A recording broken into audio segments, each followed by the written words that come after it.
Hey everyone, welcome back to another video. In this video, we'll be comparing Amazon Prime with Netflix. So let's get right into it.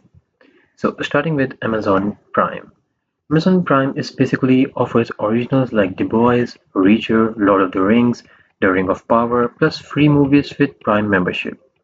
It offers 4K content at no extra cost, extra for extra details, but has a more cultured interface.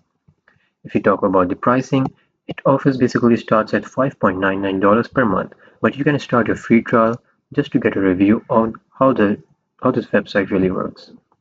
It is best for Amazon Prime members looking for extra added value and extra perks. Now, let's talk about Netflix.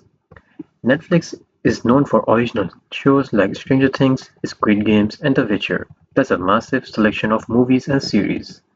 It has a smooth, ad-free experience, multiple profiles, and strong recommendation algorithms.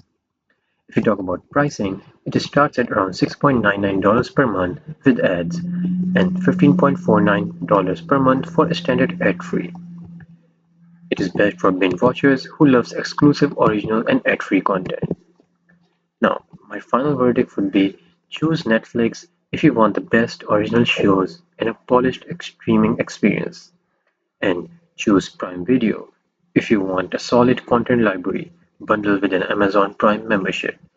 And with that, I hope this video was helpful for you. Thank you so much for watching.